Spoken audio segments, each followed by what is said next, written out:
तो जय हिंद दोस्तों। तो आज की इस वीडियो में आपका भाई जो बताने वाला है समास, यानी कि आप किसी भी एग्जाम का तैयारी कर रहे हैं, हर एग्जाम में इस टॉपिक से 5 से 6 नंबर के प्रश्न पूछा ही जाता।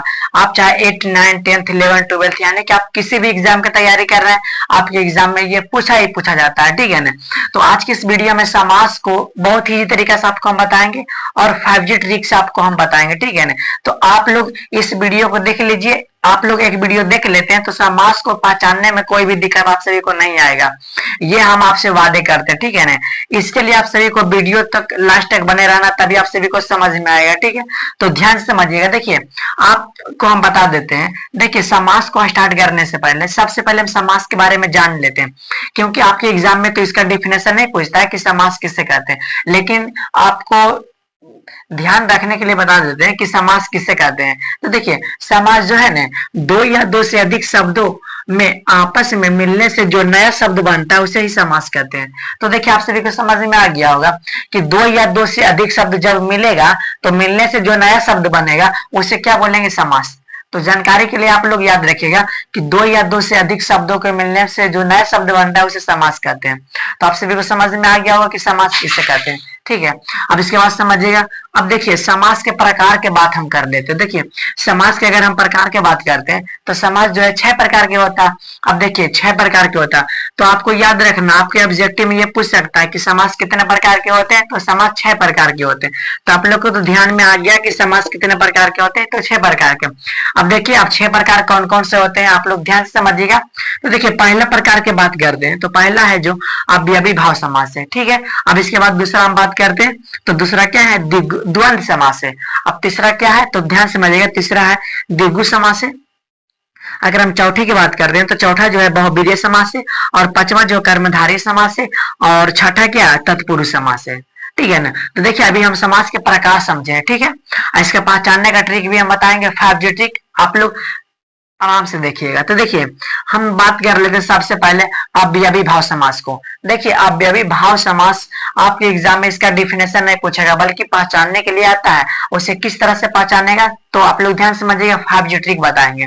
देखिए, अव्ययी समास पहचानने का बस एक ही ट्रिक है कि कोई भी शब्द के आगे अगर यथा, प्रति, उप, अन, पर या तो भर, यानी कि ये शब्द, यानी कोई भी शब्द के आगे अगर ये सभी मिल जाए तो समझिएगा कि वह अव्ययी भाव समास है, ठीक है ना। तो आप सभी को समझ में आ गया होगा। अब देखिए, अगर हम उदाहरण से आप सभी को समझाएं तो देखिए, इसका उदाहरण जो है ना, देखिए उदाहरण जैसे कि हम देखिए यहाँ पर ले लेते हैं यथाशक्ति, ठीक है ना। आपके एग्जाम में यही पूछेगा कि बताइए यथाशक्ति में कौन सा समास है। तो आप लोग को तो हम बताए थे 5G ट्रिक कि कोई भी शब्द के आगे अगर यथा लगल रहे तो क्या समझना चाहिए, अव्ययी भाव समास। तो आप लोग आराम से बताइए कि यह जो है यह क्या है, ये अव्ययी भाव समास है, ठीक है ना। तो आप सभी को समझ में आ गया होगा। अब देखिए, अगर एग्जाम्पल और ले लेते हैं, देखिए ध्यान से समझिएगा, बहुत ही इजी है। देखिए, जैसे कि प्रतिदिन, अगर आपसे अगर कोई पूछ दिया बताइए प्रतिदिन में कौन सा समास है, तो आप सभी को हम बताए थे ट्रिक कि जिसके आगे प्रति लगा रहे तो समझिएगा अव्ययी भाव समास है। तो आप सभी को तो क्लियर हो रहा होगा। अगर एग्जाम्पल और ले लेते हैं, जैसे कि देखिए यहाँ पे उपनयन, ठीक है, उपनयन। अब बताइए उपनयन में कौन सा समास है, हम बताए थे ना। ट्रिक आपको याद रखना कि कोई भी शब्द के आगे अगर ये शब्द, कोई भी शब्द मिल गया तो समझिएगा कि वह कौन सा है, तो अव्ययी भाव समास है। तो आप लोग नहीं बताइएगा कि उपनयन में कौन सा समास है, आप लोग को याद है हम बताए थे उप लगा हुआ रहा है तो समझिए कि अव्ययी भाव समास है। तो उपनयन जो है अव्ययी भाव समास हो जाएगा। जैसे कि और एग्जांपल ले लेते, देखिए भरपेट। अब देखिए, भरपेट में कौन सा समास है, आप लोग को तो दिमाग में चल गया होगा आंसर कि भरपेट जो है अव्ययी भाव समास है। आप लोग कैसे देखें, आप लोग को कैसे पता चला, क्योंकि भरपेट में आगे भर लगा हुआ है, तो भर किसमें बताए थे, तो अव्ययी भाव समास में। तो आप लोग को अव्ययी भाव समास पहचानने में कोई भी दिक्कत नहीं हो रहा होगा, ठीक है ना। तो आप सभी को समझ में आ गया होगा। अब देखिए, अगर हम दूसरा की बात कर लेते हैं, देखिए दूसरा क्या है, द्वंद्व समास। देखिए, जो है ना, द्वंद्व समास पहचानने का बहुत ही इजी तरीका है कि अगर दो शब्द के बीच में ई वाला चिन्ह मिल जाए, मतलब ई वाला चिन्ह कहे का मतलब क्या हो रहा है, माइनस का चिन्ह मिल जाए। देखिए, आपको ऐसे समझ में नहीं आ रहा, एग्जाम्पल देखिए देते हैं। जैसे कि देखिए, भाई बहन, क्या है, भाई बहन है। अब बताइए भाई बहन में कौन सा समास है, हम बोले थे ना कि दो शब्द के बीच में अगर माइनस का चिन्ह मिल जाए तो समझिएगा कि वह द्वंद्व समास है। तो बताइए भाई बहन में कौन सा समास है? तो आप सभी को पता चल गया होगा कि द्वंद्व समास है, क्योंकि यहाँ पे जहां भी आपको नजरिया दिख जाए तो समझिएगा कि वह द्वंद्व समास है। ठीक है ना, आंख मूंद के मार के आइएगा द्वंद्व समास। जैसे कि देखिए माता पिता, ठीक है ना। अब बताइए माता पिता में कौन सा समास है? आपको हम बताए थे ना कि माता पिता में बीच में ये माइनस वाला चिन्ह है, तो क्या हो जाएगा? द्वंद्व समास। और इसी तरह से आप लोग एग्जांपल बहुत ले सकते हैं, जैसे कि दाल भात हो गया, चूड़ा दही हो गया, ठीक है ना। आप लोग को जो माने जो लीजिएगा, ठीक है ना, लेकिन दो शब्द के बीच में ये वाला माइनस का चिन्ह लगा रहना चाहिए। ठीक है, तो आप सभी को बहुत ही तरीके से समझ में आ रहा होगा। अगर समझ में आ रहा है तो हमारे चैनल को आप लोग सब्सक्राइब कर लीजिए, ठीक है ना। देखिए देखिए अगर आप सभी को समझ में आ रहा तभी कीजिएगा, ऐसे नहीं कीजिएगा। हमें पूरा उम्मीद है कि आप लोग जरूर कीजिएगा। तो देखिए अगर तीसरा की बात कर लेते हैं, द्विगु समास। देखिए द्विगु समास, बोलिए द्विगु समास। द्विगु का मतलब दो, और दो क्या है? संख्या है। मतलब कि कोई भी शब्द बोलिए अगर उसमें लग रहा संख्या है तो समझिएगा कि वह द्वंद्व समास, मतलब कि द्विगु समास है। अब देखिए कैसे, देखिए ऐसे आपको समझ में नहीं आ रहा, मतलब क्या बोले थे, इसका ट्रिक क्या है? संख्या, ठीक है ना। कोई भी शब्द बोलिए अगर संख्या बुझा रहा तो मारिएगा द्विगु समास। अब कैसे एग्जांपल ले लेते हैं, जैसे कि देखिए दोपहर। अब बताइए दोपहर बोलिए तो दोपहर में दो आ रहा है कि नहीं? तो दो क्या है? संख्या। अगर जिसमें भी संख्या लग रहा है तो समझिएगा द्विगु समास। आपको तो क्लियर हो गया होगा। जैसे कि एग्जांपल और ले लेते, देखिए चौराहा। अब बताइए चौराहा में कौन सा समास है? बोलिए चौराहा। चौ का मतलब चार, और चार क्या है? संख्या। और संख्या जब भी बोले तो द्विगु समास आप सभी को मार के आना। जैसे कि देखिए और एग्जांपल ले लेते, जैसे कि देखिए त्रिशूल। क्या हो गया? त्रिशूल। अब बताइए त्रिशूल में कौन सा समास है?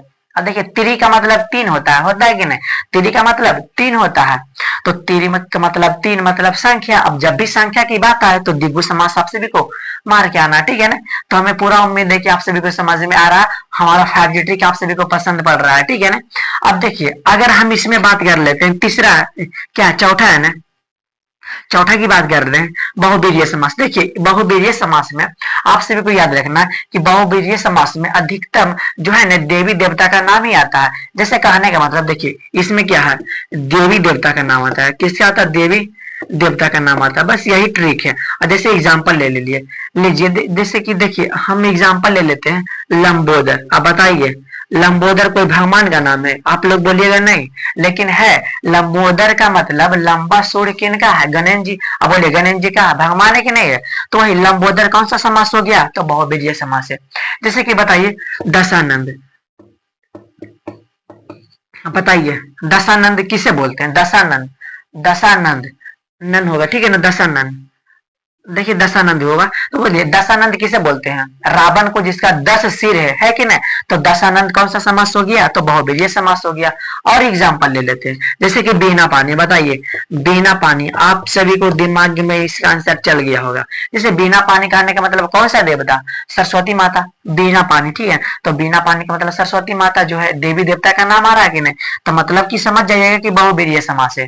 तो आप सभी को समझ में आ गया होगा कौन बहुवीर्य समास भी आप लोग आराम से पहचान लीजिएगा, जिसमें देवी देवता का नाम आता है। जैसे कि देखिए नीलकंठ की बात कर देते हैं। बताइए नीलकंठ। अब बताइए नीलकंठ किसे कहते हैं? आप लोग को पता है ना, नीलकंठ भगवान का नाम होता है, मतलब शंकर जी का नाम ही होता है, नीलकंठ होता है, ठीक है ना। तो आप सभी को इतना तो बात समझ में आया होगा।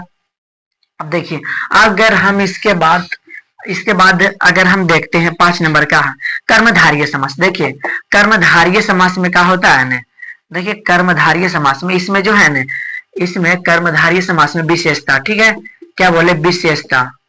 विशेषता या तो तुलना करता है, ठीक है ना, विशेषता या तो तुलना करता है। इसका कहने का मतलब क्या हुआ? देखिए एग्जांपल बता देते हैं। विशेषता मतलब कि अगर हम लेते हैं चंद्रमुख, क्या ले रहे हैं? चंद्रमुख। अब बताइए मुख का मतलब मुंह होता है, मुंह होता है ना, और चंद्र का मतलब चांद, मतलब कि मुंह जो है चांद के जैसा है। इसमें विशेषता बता रहा है कि नहीं बता रहा? हम ट्रिक में क्या बोले थे कि कर्मधारय समास का काट दिखे कि इसमें विशेषता या तो तुलना करता है तो उसे कर्मधारय समास कहते हैं। इसका देखिए चंद्रमुख, आराम से समझिएगा, चंद्रमुख यानी कि मुख का मतलब मुंह जो है चांद के जैसा। यहाँ पे विशेषता बता रहा है कि नहीं बता रहा? मुंह का विशेषता बता रहा है कि मुंह जो है चांद के जैसा है। नहीं समझ में आए? देखिए एक एग्जांपल और लेते हैं। देखिए नील कमल, नील कमल हो गया, ठीक है ना। अब बताइए नील कमल में कौन सा समास है। अब देखिए कमल का मतलब फूल, अब फूल मतलब कमल जो है नीला है, यानी कि कमल जो है नीला है, विशेषता बता रहा है किसका, कमल का, ठीक है ना। तो आप सभी को समझ में आ रहा होगा, ठीक है ना। जिसमें विशेषता बता रही है तो किसी का तुलना करे तो समझिए कर्मधारय समास है। तो आप सभी को समझ में आ रहा होगा। अब इसके बाद समझिएगा, अब इसके बाद हम आगे बात कर लेते हैं, तत्पुरुष समास है, लास्ट है। अब देखिए इतना तो आप लोग समझ लिए होंगे, इतना तो हम मिटा देते हैं, ठीक है ना। अब देखिए हम बात करते हैं तत्पुरुष समास। तो आप लोग देखिए इधर समझिएगा। अगर आप लोग स्क्रीनशॉट नहीं लिए तो पीछे करके स्क्रीनशॉट ले लीजिएगा, स्क्रीनशॉट का लीजिएगा, बहुत ही इजी तरीका से आपसे भी हम समझा रहे हैं, स्क्रीनशॉट लेने का कोई भी जरूरत नहीं है। अब देखिए अगर हम बात कर लेते हैं, यहाँ पे क्या है, तत्पुरुष समास। देखिए इसका पहचानने का बस एक ही ट्रिक है, इसमें जो है ना किसी भी शब्द में कारक चिन्ह छुपा हुआ रहता है या तो विभक्ति छुपा हुआ रहता है, आपको दिखेगा नहीं, उससे निकालना पड़ेगा। अब देखिए कैसे निकालते हैं, इसमें क्या बोले थे, इसमें कारक चिन्ह छुपा हुआ रहता है। जैसे कि देखिए एग्जाम्पल ले लेते हैं, बैलगाड़ी, बताइए बैलगाड़ी, ठीक है ना। अब देखिए बैलगाड़ी को हम कैसे लिख सकते हैं, देखिए बैल का गाड़ी, ठीक है ना, बैल का गाड़ी। देखिए बैलगाड़ी में छुपा हुआ था का छुपा हुआ था ना, का जो है कारक चिन्ह है, विभक्ति है। तो आप सभी को इसमें दिखेगा नहीं कि बैलगाड़ी में कौन सा समास है, तो आप लोग तोड़िएगा कि बैल का गाड़ी, तो टूट गया, तो मतलब का आ गया, तो जिसमें विभक्ति छुपा हुआ रहे तो समझिएगा क्या तत्पुरुष समास है कि नहीं। तो यहाँ भी क्लियर नहीं हुआ, देखिए अगला एग्जाम्पल लेते हैं। जैसे बताइएगा कन्यादान है, तो आप लोग को दिमाग में चल गया होगा कि कन्यादान को कैसे लिखेंगे, तो कन्या का दान करते हैं कि नहीं करते हैं। इसमें देखिए कन्यादान कौन सा समास है, तो कन्यादान तोड़िए, कन्या का दान, तक का आ गया, का माने कारक चिन्ह आया कि नहीं आया, आ गया ना। तो जब भी कारक चिन्ह आवे तो समझिएगा तत्पुरुष समास है। अब तो क्लियर हो गया होगा, अगर अभी भी नहीं हुआ देखिए फिर लेते एग्जाम्पल, देखिए ध्यान समझिएगा, वनवास। अब बताइए वनवास में कौन सा समास है, वनवास। तो इसमें देखिए वन में नहीं तो संख्या आ रहा और नहीं बीच में माइनस वाला है, ठीक है ना। इस तरह से आप लोग उसे पहचान सकते हैं। सभी समास को इस पर लागू कीजिएगा, अगर लागू नहीं होता है तो जो है मार दीजिएगा, ठीक है ना। देखिए वनवास को कैसे लिख सकते हैं, वन का वास, सिड़खा रहा नहीं, वन का वास नहीं लिख सकते, बल्कि वन में वास, यानी कि वन में वास करता है, यानी कि मैं आ गया ने, ठीक है। यहाँ नहीं कि यहाँ पे हमेशा क ही आएगा, कुछ भी आ सकता है, ठीक है ना, विभक्ति चिन्ह है। तो देखिए वन में वास, तो अब तो आप सभी को क्लियर हो गया होगा, ठीक है ना। तो देखिए एक बार हम फिर से आप सभी को हम बता देते हैं, आप लोग ध्यान से समझिएगा, कुछ है नहीं, बहुत ही इजी है। और इस टॉपिक से कैसे आपके एग्जाम में प्रश्न पूछे जाते हैं ये भी हम बताएंगे, ठीक है। तो पहले समझ लीजिएगा। देखिए अव्ययी भाव समास के बात कर लेते हैं, तो ध्यान से समझिएगा। अव्ययी भाव समास के बात करते हैं तो कोई भी शब्द के आगे अगर यथा, प्रति, उप, अन, पर या तो भर कोई भी इसमें से लगा हुआ रहे तो समझिएगा कौन सा समास है, तो अव्ययी भाव समास है। तो ये तो क्लियर हो गया होगा। अब दूसरा बात करते हैं द्वंद्व समास। अब द्वंद्व समास में दो गो शब्द के बीच में माइनस वाला चिन्ह मिल जाए तो द्वंद्व समास है। इतना तो क्लियर हो गया। आपको इसका परिभाषा याद नहीं रखना, परिभाषा नहीं पूछता, सिर्फ पहचानने का ट्रिक, पहचानने के लिए आता, वो हम ट्रिक बता रहे हैं। अब देखिए तीसरा की बात कर लेते हैं, द्विगु समास। देखिए द्विगु का मतलब दो, और दो क्या है, संख्या, यानी कोई भी शब्द में अगर संख्या दिख रहा है तो आराम से मार के द्विगु समास है कि नहीं। अब इसके बाद समझिएगा 4 नंबर है बहुब्रीहि समास। क्या बोले थे, बहुब्रीहि समास में देवी देवता का अधिकतर नाम ही आता है। अब इसके बाद समझिएगा, अब देखिए कर्मधारय समास। कर्मधारय का मतलब कर्म, मतलब इसका विशेषता या तो तुलना करता है, तो इसमें बस इतना याद रखना कि इसमें विशेषता किसी के बताएगा क्या तो तुलना करेगा, तो उसे कर्मधारय समास बोलेंगे, ठीक है ना। आप सभी को तो समझ में आ रहा है। अब इसके बाद समझिएगा तत्पुरुष समास। क्या बोले थे, तत्पुरुष समास में उसमें विभक्ति चिन्ह छुपा हुआ रहता है, मतलब कारक चिन्ह छुपा हुआ रहता है, उसमें आप सभी को दिखेगा नहीं, उसको तोड़ना पड़ेगा, ठीक है ना। तो देखिए आपके एग्जाम में इस टॉपिक से कैसे प्रश्न पूछे जाते हैं ध्यान से समझिए। आप लोग तो इतना समझ लिए होंगे, हमें पूरा उम्मीद है कि आप लोग तो समास को आसानी से पहचान लीजिएगा। इसमें कोई भी समास आ जाएगा तो आप लोग आसानी से पहचान लीजिएगा, ठीक है ना। अब देखिए एग्जाम में प्रश्न आपके किस तरह से बनते हैं, तो आपके एग्जाम में पूछेगा बताइए समास कितने प्रकार के होते हैं, तो समास आप लोग देख के बताइए कितना होता है, 6 प्रकार के होता है कि नहीं। तो वही पूछेगा कितना प्रकार के होता है, तो 6 प्रकार के होता है, ठीक है ना। और इसमें नहीं पूछेगा कि सभी का नाम लिखिए, सिर्फ पूछेगा 6 प्रकार के होता है, ठीक है। तो आपको फिर ये सब जो रहेगा उदाहरण दिया हुआ रहेगा, आपको बताना क्या कौन सा समास है, ठीक है ना। इस टॉपिक से आप किसी भी एग्जाम की तैयारी कर रहे हैं तो उसमें जो है 5 से 6 नंबर का प्रश्न पूछा ही जाता है, ठीक है ना, किसी भी लेवल का एग्जाम की तैयारी कर रहे हैं। तो हमें पूरा उम्मीद है कि आप सभी को समास आज के बाद जिंदगी में कभी नहीं भुलाइएगा, और हमें पूरा उम्मीद है कि इस तरह से आप लोग कभी भी समास को नहीं पढ़े होंगे। मतलब 5G ट्रिक से हम आप सभी को बताए हैं। अगर हमारा ये 5G ट्रिक आप सभी को अच्छा लग रहा है ना, अगर अच्छा लगा भी है तो आप लोग हमारे चैनल को सब्सक्राइब कर दीजिएगा, ठीक है ना। हमें पूरा उम्मीद है कि आप लोग हमें सब्सक्राइब जरूर कीजिएगा और अपना भाई को सपोर्ट कीजिए, और जितना भी आपके दोस्त वगैरह है सभी के पास शेयर कीजिए, क्योंकि यह जो 5G ट्रिक उन सभी को भी पता चले और आसानी से 5G ट्रिक से उसको भी समझ में आएगा, ठीक है ना। तो